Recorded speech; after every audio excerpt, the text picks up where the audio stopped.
नमस्कार, मैं हूं सत्यपाल और आप देख रहे हैं CWB हिंदी न्यूज।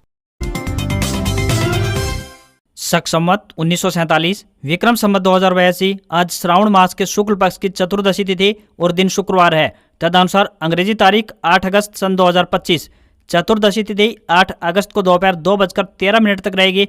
उसके बाद पूर्णिमा तिथि प्रारंभ हो जाएगी। सबसे पहले आज की सुर्खियां। भारत पर ट्रंप का 50% टैरिफ 25% लागू हुआ। ज्वेलरी, टेक्सटाइल जैसे सेक्टर को ज्यादा नुकसान पहुंचने की संभावना, एक्सपोर्ट आधा हो सकता है। पीएम मोदी बोले, किसानों पशुपालकों के हितों से समझौता नहीं। टैरिफ का जिक्र किए बिना कहा, इसकी कीमत चुकानी होगी। हरियाणा में गौशालाओं को आत्मनिर्भर बनाने की योजना, महिलाओं को डेयरी के लिए बिना ब्याज मिलेगा लोन। हरियाणा में किसानों को 50% सब्सिडी पर मिलेगी फसल अवशेष प्रबंधन मशीनें। 20 अगस्त तक करें अप्लाई। चंडीगढ़ शिक्षा विभाग में होगी टीजीटी की 104 पदों पर भर्ती। 14 अगस्त से आवेदन होने जा रहे हैं शुरू। हरियाणा सरकार का बड़ा कदम, अब 3 लाख घरों और सभी सरकारी दफ्तरों में सौर ऊर्जा का होगा उपयोग। 10,000 रुपए तक के 5G फोन की डिमांड 600% तक बढ़ी। स्मार्टफोन की सेल में 8% की बढ़ोतरी। वीवो के फोन सबसे ज्यादा बिक रहे। पलवल में पोषण ट्रैकर ऐप में फोटो कैप्चर का विरोध हुआ। आंगनवाड़ी कार्यकर्ताओं ने किया प्रदर्शन। किसान 31 अगस्त तक करवा सकेंगे खरीफ फसलों का रजिस्ट्रेशन।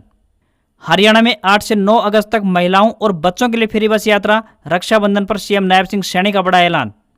SYL मुद्दे पर भड़के पूर्व सीएम भूपेंद्र सिंह हुड्डा, बोले हरियाणा के हक में स्टैंड नहीं ले रही है बीजेपी सरकार, मीटिंग खेल रही, अवमानना केस दायर करें। भिवानी में योजना के तहत फसलों का बीमा जारी। अंतिम तिथि 31 अगस्त निर्धारित। जोखिमों की भरपाई का है प्रावधान। CISF में हर साल भर्ती होंगे 14,000 जवान। चंडीगढ़ में कमांडर बोले, 1,62,000 से बढ़ाकर 2,20,000 होगी संख्या। इस साल 24,000 जवान मिलेंगे। कुरुक्षेत्र में 115 करोड़ की लागत से बनेगा सिख संग्रहालय। पंजाब के आनंदपुर साहिब जैसी होगी थीम। 5 एकड़ में होगा निर्माण। और हरियाणा बोर्ड ने 10वीं की कंपार्टमेंट परीक्षा का रिजल्ट घोषित किया। 45.15% स्टूडेंट हुए पास। और अब खबरें विस्तार से। हरियाणा में हर दिन मौसम नए रंग बिखेरता नजर आ रहा है। कभी आसमान बादलों से ढका हुआ नजर आता है तो कभी चिलचिलाती धूप पड़ना शुरू हो जाती है। वहीं अगले ही पल झमाझम बरसात भी देखने को मिल रही है। कुछ इसी प्रकार का मिला जुला मौसम बीते कुछ दिनों से देखने को मिला है। इन सबके बावजूद मौसम खुशनुमा नजर आ रहा है और लोगों को कुछ हद तक गर्मी से राहत जरूर मिली है। मौसम विभाग द्वारा आज यानी 8 अगस्त को पंचकुला, अंबाला, यमुनानगर, पानीपत, सोनीपत, रोहतक, झज्जर, चरखी दादरी, गुरुग्राम, फरीदाबाद, पलवल, मेवात, रेवाड़ी और महेंद्रगढ़ में मध्यम बारिश की संभावना है। तो वहीं जींद, कैथल, कुरुक्षेत्र, करनाल, फतेहाबाद, हिसार और भिवानी में हल्की बारिश हो सकती है। वहीं 9 अगस्त यानी कल पंचकुला, अंबाला, यमुनानगर, फतेहाबाद, हिसार, भिवानी, झज्जर, चरखी दादरी, गुरुग्राम, फरीदाबाद, पलवल, रेवाड़ी और महेंद्रगढ़ में मध्यम बारिश के आसार हैं। जबकि जींद, कैथल, कुरुक्षेत्र, करनाल, पानीपत, सोनीपत और सिरसा में हल्की बारिश की संभावना जताई गई है। पूर्व मुख्यमंत्री भूपेंद्र सिंह हुड्डा ने SYL को लेकर हुई पंजाब हरियाणा सरकार की बैठक पर अपनी प्रतिक्रिया दी है। उन्होंने कहा कि बीजेपी सरकार को मीटिंग खेलने की बजाय कोर्ट में पंजाब सरकार के खिलाफ अवमानना का केस दायर करना चाहिए, क्योंकि सुप्रीम कोर्ट का फैसला लंबे टाइम पहले हरियाणा के पक्ष में आ चुका है। हरियाणा के हिस्से का पानी दिलवाने की जिम्मेदारी कोर्ट ने केंद्र सरकार को सौंपी थी। हरियाणा और केंद्र दोनों जगह बीजेपी की सरकार है। ऐसे में अब तक हरियाणा को उसके हिस्से का पानी मिल जाना चाहिए था, लेकिन बीजेपी के हरियाणा विरोधी रवैये के चलते ये नहीं हो पाया है। कांग्रेस द्वारा बार बार कहा गया है कि पंजाब सरकार सुप्रीम कोर्ट के फैसले की अवहेलना कर रही है, लेकिन हरियाणा सरकार बेनतीजा बैठकें करके अपना समय व्यतीत कर रही है। यह बीजेपी सरकार ही है जिसके कार्यकाल के दौरान पंजाब में बनी बनाई SYL नहर को पाट दिया गया। इसी प्रकार से भूजल स्तर को रिचार्ज करने के लिए कांग्रेस सरकार के दौरान बनाई गई दादूपुर नलवी नहर को भी पाट दिया था। औद्योगिक सुरक्षा को और मजबूती देने और देश के आर्थिक विकास को सुरक्षित आधार देने की दिशा में एक अहम कदम उठाते हुए गृह मंत्रालय ने केंद्रीय औद्योगिक सुरक्षा बल यानी CISF की अधिकृत संख्या को 1,62,000 से बढ़ाकर 2,20,000 करने की मंजूरी दे दी है। यह ऐतिहासिक निर्णय भारत की सुरक्षा नीतियों में एक महत्वपूर्ण मील का पत्थर साबित होगा, जो औद्योगिक सुरक्षा को और मजबूत करने और रोजगार के नए अवसर उत्पन्न करने में मदद करेगा। यूनिट कमांडर ने बताया कि देश की सुरक्षा को सुदृढ़ करने के लिए CISF में तैनात कर्मियों की संख्या में विस्तार किया जा रहा है। वर्ष 2024 में 13,230 नए कर्मियों की भर्ती की गई और 2025 में 24,098 पदों पर भर्ती की जारी है। अगले 5 वर्षों में हर साल लगभग 14,000 नए जवान CISF में शामिल किए जाएंगे। इसके अलावा पिछले साल CISF ने अपनी सुरक्षा विंग के तहत 7 नई इकाइयां प्रारंभ की है, जिनमें संसद भवन परिसर, अयोध्या एयरपोर्ट, हजारीबाग में स्थित NTPC की कोयला खदान परियोजना, पुणे का ICMR, राष्ट्रीय विषाणु विज्ञान संस्थान, बक्सर और एटा के ताप विद्युत संयंत्र और मंडी की ब्यास सतलुज लिंक परियोजना शामिल शामिल है। साथ ही संसद भवन और एटा की परियोजना में अग्निशमन की 2 नई इकाइयां भी शामिल की गई हैं। भिवानी जिले के तोशाम उपमंडल में प्रधानमंत्री फसल बीमा योजना के तहत खरीफ 2025 के लिए फसलों का बीमा 1 जुलाई से प्रारंभ हो चुका है। तोशाम के एसडीएम रवि मीणा ने बताया कि इस योजना में धान, बाजरा, मक्का और कपास की फसलों को बीमित फसलों की श्रेणी में रखा गया है। प्रदेश सरकार ने फसलों का बीमा करवाने की अंतिम तिथि 31 अगस्त निर्धारित कर दी है। किसान अपने आधार कार्ड, बैंक पासबुक, नवीनतम भूमि रिकॉर्ड, जमाबंदी प्रमाणित बुआई पत्र और मेरी फसल मेरा ब्यौरा के साथ संबंधित बैंक या फिर सीएससी केंद्र के माध्यम से फसली बीमा करवा सकते हैं। यह योजना सभी किसानों के लिए स्वैच्छिक है। जिन किसानों ने केसीसी बनवा रखा है वे 30 अगस्त तक और जिन्होंने केसीसी नहीं बनवाया है वे 14 अगस्त तक बीमा धनराशि जमा करवा सकते हैं। खरीफ 2025 के लिए प्रीमियम दरों की बात करें तो कपास के लिए 5435 रुपए 5 पैसे प्रति हेक्टेयर, धान के लिए 2124 रुपए 98 पैसे प्रति हेक्टेयर, बाजरा के लिए 1024 रुपए 36 पैसे प्रति हेक्टेयर, मक्का के लिए 1089 रुपए 74 पैसे प्रति हेक्टेयर और मूंग के लिए 953 रुपए 50 पैसे प्रति हेक्टेयर रखा है। योजना के अंतर्गत किसानों की खड़ी फसल से लेकर कटाई तक फसल नुकसान में होने वाले जोखिमों की भरपाई का प्रावधान है। जानकारी के लिए किसान कृषि रक्षक पोर्टल हेल्पलाइन नंबर 14447 और PMFBY व्हाट्सएप नंबर 70655 14447 नंबर पर संपर्क कर सकते हैं। हरियाणा में अब सोलर ऊर्जा को बढ़ावा देने की दिशा में 3 लाख घरों के साथ ULB यानी अर्बन लोकल बॉडी और राजस्व विभाग के सभी दफ्तरों को सोलर एनर्जी से जगमग किया जाएगा, जिसके अंतर्गत सरकार द्वारा व्यापक स्तर पर काम किया जा रहा है। सरकार घरेलू बिजली उपभोक्ताओं के लिए सौर ऊर्जा का इस्तेमाल कौशल बनाने की दिशा में तैयारी कर रही है। इसके साथ ही सभी सरकारी कार्यालयों को अब सौर ऊर्जा से जोड़ा जाएगा। इस विषय में जानकारी देते हुए प्रदेश के राजस्व मंत्री विपुल गोयल ने बताया कि सरकार ने तय किया है कि 3 लाख घरों को सौर ऊर्जा से लैस किया जाएगा। इसके अलावा राजस्व विभाग और ULB के दफ्तरों को भी सौर ऊर्जा का इस्तेमाल करके बिजली बचत की दिशा में काम किया जाएगा। उन्होंने कहा कि मुख्यमंत्री की घोषणा पर अमल करते हुए सभी तहसीलों को स्मार्ट और ऑनलाइन बनाने के लिए पायलट प्रोजेक्ट शुरू कर दिया गया है। प्रदेश सरकार द्वारा कलेक्टर रेट के विरोध पर उन्होंने कहा कि विपक्ष के पास अब कोई मुद्दा नहीं है, इसलिए वह कलेक्टर रेट पर राजनीति कर रहा है, जबकि सरकार द्वारा कलेक्टर रेट हर राज्य में बढ़ाए जाते हैं, जिससे कि आम जनता को फायदा होगा, साथ ही किसानों को भी इससे लाभ मिलेगा। जल्द ही सभी तहसीलों को ऑनलाइन और स्मार्ट तहसील बनाने की तैयारी की जा रही है।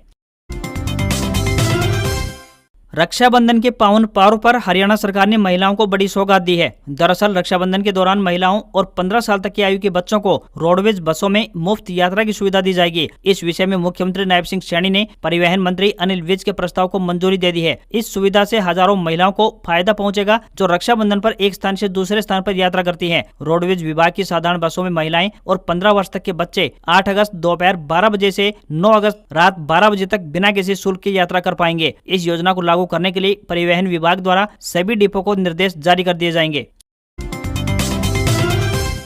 कांग्रेस नेता राहुल गांधी ने गुरुवार को वोटर लिस्ट में गड़बड़ पर 1 घंटे 11 मिनट तक 22 पेज का प्रेजेंटेशन दिया। इस प्रेजेंटेशन में राहुल गांधी ने हरियाणा का महज 1 मिनट जिक्र किया। अधिकतर समय राहुल गांधी महाराष्ट्र और कर्नाटक पर बोले। राहुल गांधी ने हरियाणा पर बोलते हुए कहा कि हरियाणा में कांग्रेस महज 22,779 वोट से पूरा स्टेट हार गई। राहुल ने प्रेजेंटेशन के जरिए हरियाणा का मैप दिखाया और कांग्रेस और बीजेपी की जीती हुई सीटों को दिखाया। राहुल गांधी ने कहा कि इलेक्शन कमीशन ने हरियाणा में वोट मैन्युफैक्चरर किए। राहुल ने कहा कि हरियाणा की एक असेंबली में ही 1 लाख वोट बढ़ाए गए। ऐसे में आप सोच सकते हैं कि कितना फर्जीवाड़ा यहाँ हुआ है। हरियाणा में एक असेंबली में ही 12 से 15% वोट बढ़ गए और यह वोट तब और अहमियत रखते हैं जब चुनाव से 2 से 4% वोटों के बीच का अंतर हो। यानी राहुल गांधी ने हरियाणा में भी चुनाव हारने के पीछे इलेक्शन कमीशन को जिम्मेदार ठहराया है। हालांकि राहुल गांधी ने यह नहीं बताया कि किस असेंबली में कितने वोट बढ़े और न ही किसी एक असेंबली का उन्होंने प्रेजेंटेशन में जिक्र किया। हरियाणा के चुनावी रण में भाजपा ने 48 सीट जीती थी तो वहीं कांग्रेस ने 37 सीट जीती। प्रदेश में 8 सीटें ऐसी हैं जहां कांग्रेस 50,000 वोटों से कम अंतर से आ रही है। इन सीटों में उचाना कला, दादरी, होडल, सफीदो,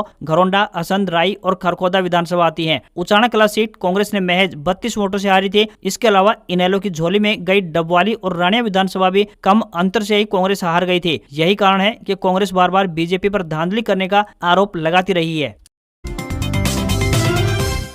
चरखी दादरी से विधानसभा चुनाव लड़ने वाली कांग्रेस की वरिष्ठ नेत्री डॉक्टर मनीषा सांगवान ने पूर्व राज्यपाल सत्यपाल मलिक को राजकीय सम्मान न देने पर नाराजगी जाहिर की। उन्होंने प्रेस को बयान जारी कर कहा कि पूर्व राज्यपाल सत्यपाल मलिक को राजकीय सम्मान नहीं मिलना बेहद निंदनीय है। इसके पीछे सरकार की घटिया सोच उजागर हुई है। मनीषा सांगवान ने उनके दिल्ली निवास पर पहुंचकर श्रद्धांजलि दी। कांग्रेस नेत्री ने कहा कि केंद्र सरकार की ओर से सत्यपाल मलिक को कोई सम्मान नहीं दिया गया, यहाँ तक कि उनके पार्थिव शरीर को अस्पताल में रखने के लिए भी इजाजत मांगनी पड़ी। उन्होंने कहा कि मलिक कई सम्मानित पदों पर रहे वे राजकीय सम्मान के हकदार थे। पुलवामा हमले का भी सच उजागर किया था। वे पूरे देश की आवाज बने थे। किसानों और आम जनता के लिए आवाज उठाना भाजपा सरकार को अखर गया तो उनको सम्मान से वंचित कर दिया, लेकिन जनता के मन के उनके प्रति जो मान सम्मान है उनको कोई नहीं निकाल सकता। मनीषा सांगवान ने कहा कि अपनी निर्भीकता के लिए, कृषि और किसानों के लिए उन्होंने जो आवाज उठाई उसके लिए उन्हें याद किया जाएगा। रक्षाबंधन का त्योहार भाई बहन के प्रेम का प्रतीक है। इस दिन बहनें अपने भाई की कलाई पर राखी बांधती हैं और उनकी लंबी आयु की कामना करती हैं। रक्षाबंधन का पर्व हर साल सावन पूर्णिमा को मनाया जाता है। भाई बहन के प्रेम, सुरक्षा और विश्वास का प्रतीक रक्षाबंधन पर्व इस बार विशेष ज्योतिष योगों के साथ 9 अगस्त शनिवार को मनाया जाएगा। रक्षाबंधन पर भद्राकाल का विचार किया जाता है। भद्रा के समय राखी बांधना अशुभ माना गया है, लेकिन इस बार सूर्योदय से पूर्व भद्रा समाप्त होने से पूरा दिन राखी का पर्व मनाने के लिए उत्तम माना जा रहा है। रक्षाबंधन का पावन पर्व इस साल 9 अगस्त को मनाया जाएगा। इस दिन राखी बांधने के लिए शुभ मुहूर्त लगभग 7 घंटे तक रहने वाला है। रक्षाबंधन के दिन स्वार्थ सिद्धि योग सुबह 5:47 से प्रारंभ होगा, जो कि दोपहर 2:23 तक रहेगा। यह समय राखी बांधने के लिए उत्तम रहने वाला है। हरियाणा में किसानों के लिए एक अच्छी खबर सामने आई है। कृषि एवं किसान कल्याण विभाग ने वर्ष 2025-26 के तहत पराली प्रबंधन योजना के अंतर्गत किसानों को बड़ी राहत दी है। इस योजना के तहत राज्य के व्यक्तिगत किसानों को super seeder, baler, zero seed drill, सरब मास्टर सहित कुल 12 प्रकार की कृषि मशीनों पर 50% तक सब्सिडी का लाभ मिलेगा। इस योजना के लिए इच्छुक किसान विभागीय पोर्टल agriharyana.gov.in पर 20 अगस्त तक ऑनलाइन माध्यम से आवेदन कर सकते हैं। यह जानकारी देते हुए सहायक कृषि अभियंता गोपीराम सांगवान ने बताया कि आवेदन के लिए किसान का मेरी फसल मेरा ब्यौरा पोर्टल पर रबी 2025 और खरीफ 2024 के लिए पंजीकरण होना आवश्यक है। भले ही किसान जमीन का मालिक हो या न हो, उससे कोई फर्क नहीं पड़ेगा। उन्होंने बताया कि प्रत्येक किसान अधिकतम 4 मशीनों के लिए आवेदन कर सकता है, लेकिन उसे केवल एक ही मशीन पर सब्सिडी का लाभ मिलेगा। इसके अलावा एक परिवार पहचान पत्र पर केवल एक ही व्यक्ति को इस योजना का लाभ दिया जाएगा। आवश्यक दस्तावेजों की बात करें तो पैन कार्ड, परिवार पहचान पत्र, ट्रैक्टर की वैध आरसी जो कि हरियाणा में किसान के नाम पर रजिस्टर हो, आधार कार्ड, बैंक पासबुक की प्रति, मेरी फसल मेरा ब्यौरा दस्तावेज रबी 2025 और खरीफ 2024 के दस्तावेज होने चाहिए। साथ ही आवेदन फार्म व स्वयं घोषणा पत्र भी शामिल हो। घोषणा पत्र में स्पष्ट करना अनिवार्य होगा कि किसान ने पिछले 3 सालों में उस मशीन पर अनुदान नहीं लिया है और पराली भी नहीं जलाएगा। डिस्ट्रिक्ट एंड सेशन जज चंडीगढ़ में क्लर्क के पदों पर भर्ती के लिए आवेदन मांगे गए हैं। ये भर्तियां संविदा आधार पर 6 महीने के लिए होने जा रही है। जो भी उम्मीदवार इन पदों के लिए इच्छुक हैं वे अपने आवेदन भेज सकते हैं। पुरुष या महिला जो भी उम्मीदवार इच्छुक हैं वह अपने आवेदन भारतीय डाक के माध्यम से भेजें। इन पदों के लिए उम्मीदवार का स्नातक पास होना जरूरी है। उम्मीदवार को कंप्यूटर का ज्ञान होना चाहिए तथा अंग्रेजी टाइप में अच्छी गति होनी चाहिए। किसी वर्ग के उम्मीदवारों को कोई भी आवेदन शुल्क नहीं देना है। न्यूनतम आयु 18 वर्ष और अधिकतम आयु 37 वर्ष होनी चाहिए। आवेदन करने की अंतिम तिथि 14 अगस्त सायं 5 बजे तक रहेगी। पीएम नरेंद्र मोदी ने गुरुवार को अमेरिकी टैरिफ का जिक्र किए बिना कहा कि हमारे लिए अपने किसानों का हित सर्वोच्च प्राथमिकता है। भारत अपने किसानों, पशुपालकों और मछुआरे भाई बहनों के हितों के साथ कभी भी समझौता नहीं करेगा। पीएम मोदी ने गुरुवार को दिल्ली में MS स्वामीनाथन शताब्दी अंतर्राष्ट्रीय सम्मेलन में कहा, मैं जानता हूं कि व्यक्तिगत रूप से मुझे बहुत बड़ी कीमत चुकानी पड़ेगी, लेकिन मैं इसके लिए तैयार हूं। पीएम मोदी का यह बयान अमेरिका के भारत पर 50% टैरिफ के ऐलान के एक दिन बाद आया है। दरअसल अमेरिका भारत के एग्रीकल्चर और डेयरी सेक्टर में अपनी शर्तों के साथ एंट्री चाहता है। कई दौरों की मीटिंग के बाद भारत इस पर तैयार नहीं है। भारत से अमेरिका भेजे जाने वाले सामानों पर 7 अगस्त से 25% टैरिफ लग चुका है। वहीं 25% एक्स्ट्रा टैरिफ 27 अगस्त से लागू होने जा रहा है। इससे भारतीय सामान अमेरिकी बाजार में महंगे हो जाएंगे। उनकी मांग कम हो सकती है। वहाँ के इम्पोर्टर्स अन्य देशों से सामान मंगवा सकते हैं। अमेरिका चाहता है कि उसके डेयरी प्रोडक्ट्स जैसे कि दूध, पनीर, घी आदि को भारत में आयात की अनुमति मिले। अमेरिकी कंपनियां दावा कर रही हैं कि उनका दूध स्वच्छ और गुणवत्ता वाला है और भारतीय बाजार में सस्ता भी पड़ सकता है। जबकि भारत दुनिया का सबसे बड़ा दूध उत्पादक देश है और इस सेक्टर में करोड़ों छोटे किसान लगे हुए हैं। भारत सरकार को डर है कि अगर अमेरिकी डेयरी उत्पाद भारत में आएंगे तो वे स्थानीय किसानों को भारी नुकसान पहुंचा सकते हैं। इसी वजह से भारत अमेरिका के साथ इस प्रकार का कोई समझौता नहीं करना चाहता।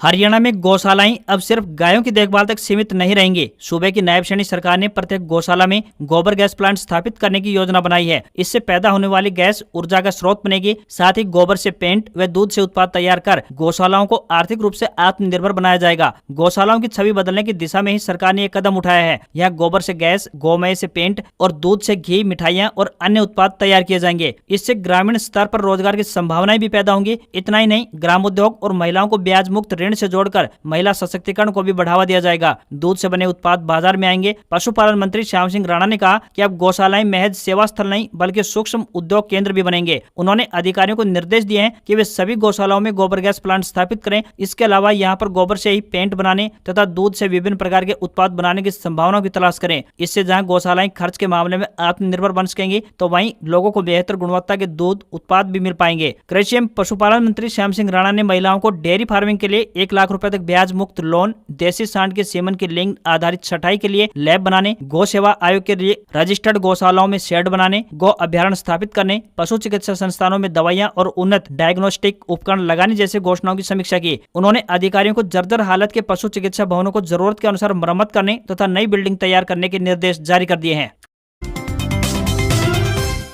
अहमदाबाद प्लेन क्रैश में जान गंवाने वाले मृतकों के 60 परिवारों ने बोइंग कंपनी के खिलाफ कोर्ट में जाने का फैसला कर लिया है। इन परिवारों ने दुर्घटनाग्रस्त विमान की निर्माता कंपनी बोइंग के खिलाफ एक अमेरिकी कोर्ट में मुकदमा दायर करने की तैयारी कर ली है। इसके लिए उन्होंने अमेरिकी विशेषज्ञ वकील माइक एंड्रयूज को भी हायर कर लिया है। इन परिवारों ने दुर्घटना की जाँच पर सवाल उठाया है। परिवार की मांग है कि उन्हें कॉकपिट वॉइस रिकॉर्डर और फ्लाइट डेटा रिकॉर्डर का कच्चा डेटा दिया जाए ताकि वे स्वतंत्र जाँच करवा सकें। अमेरिकी वकील माइक एंड्रयूज गंभीर चोट और अप्राकृतिक मृत्यु के मामलों के विशेषज्ञ हैं। इससे पहले वे फोर्ड और वॉक्सवैगन समेत कई विमान, ट्रक और कार बनाने वाली कंपनियों के खिलाफ भी कई केस लड़ चुके हैं। 12 जून को दोपहर 1:38 पर अहमदाबाद एयरपोर्ट से लंदन के लिए उड़ान भरने वाला एयर इंडिया का विमान 171 बोइंग 787 ड्रीम लाइनर मेघानी नगर में आईजीपी कंपाउंड में क्रैश हो गया था। विमान में कुल मिलाकर 12 क्रू मेंबर समेत 242 लोग सवार थे। 230 यात्रियों में 169 भारतीय, 53 ब्रिटिश, 7 पुर्तगाली और 1 कनाडाई नागरिक समेत कुल 230 यात्री सवार थे। हादसे में रमेश विश्वास नाम का एक व्यक्ति चमत्कारिक रूप से बच गया जबकि 241 लोगों की मौत हो गई। हादसे में गुजरात के पूर्व मुख्यमंत्री विजय रूपाणी का भी निधन हो गया है।